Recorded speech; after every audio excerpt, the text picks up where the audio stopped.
So sir ఇందాక చెప్పారు కదా మనిషిని చూడగానే వాళ్ళ దేంతో సఫర్ అవుతున్నారు అనేది కొంచెం మనం చెప్పేయచ్చు అని. ఓకే, సో అలా చెప్పగలుగుతారా ఏమైనా? ఖచ్చితంగా. అవునా? నాకు చెప్తారా?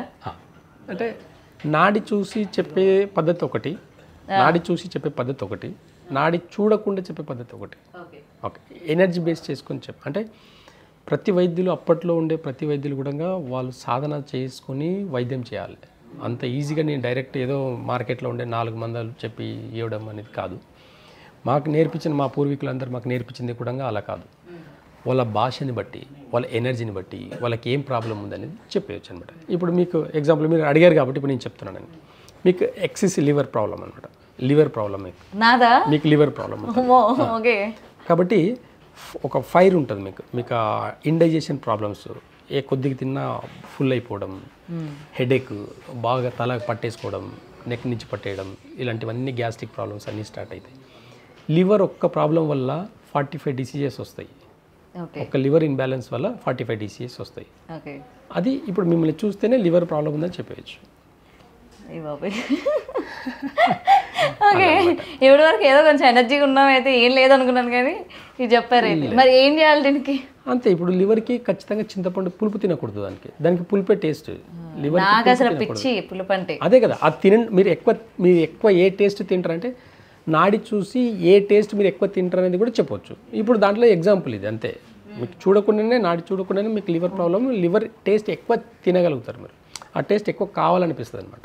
ఆ టేస్ట్ అవాయిడ్ చేస్తేనే ఆ లివర్ బ్యాలెన్స్ నార్మల్గా అదే ఆటోమేటిక్గా బ్యాలెన్స్. సో దీనివల్ల నాకు ఎక్కువ పులుపు తినాలనిపిస్తుంది.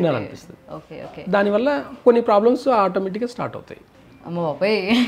పులుపు అవాయిడ్ చేయాలి, ఖచ్చితంగా చేయాల్సి వస్తుంది. ఒక టైం వచ్చినప్పుడు అంటే ఎక్స్ట్రీమ్ మీకు ప్రాబ్లమ్స్ బాగా మితిమీరిపోయేదాకా.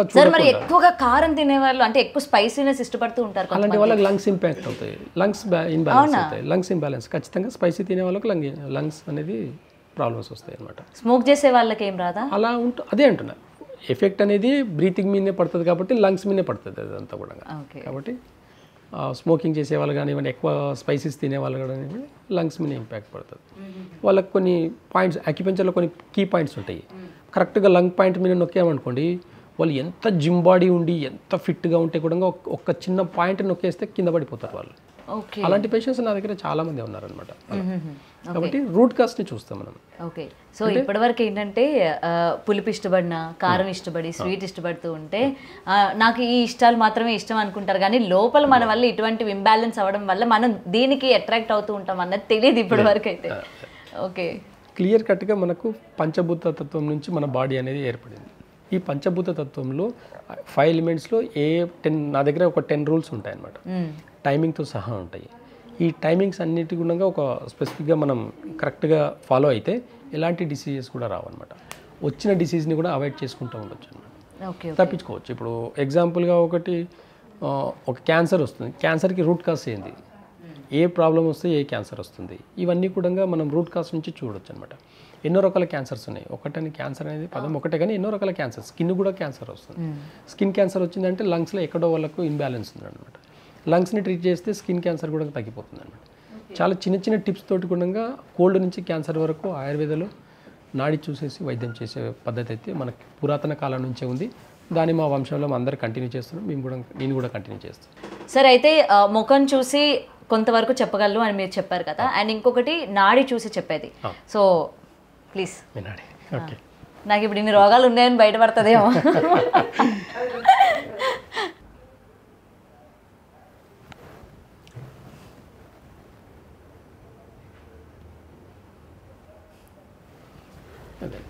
మీకు లివర్ స్టమక్ ఇన్బ్యాలెన్స్. అవునా? ఓకే, ఈ లివర్ స్టమక్ ఇన్బ్యాలెన్స్ వల్లనే మీకు దీనికి సంబంధించిన డిసీజెస్.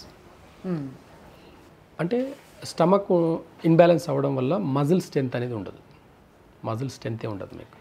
కాబట్టి మజిల్ అనేది బాడీకి సపోర్ట్ చేయదు. బోన్ మ్యారేకు ఉన్నంత మజిల్ ఉండదు. మనం ఒక బిల్డింగ్కి ఒక పిల్లర్ వేస్తున్నామంటే దానికి తగినంత రాడ్ ఉండాలి, దానికి తగినంత సిమెంట్ ఇసుక కూడా ఉండాలి, కంకర కూడా ఉండాలి. అప్పుడే ఆ పిల్లర్ స్ట్రెంత్ ఉంటుంది. మీ బాడీలో కూడా అంతే అండి. బోన్కి తగినంత స్ట్రెంత్ మజిల్ స్ట్రెంత్ లేదు. అంటే ఇండైజెషన్ ప్రాబ్లమ్స్ చాలా ఫేస్ చేస్తారు.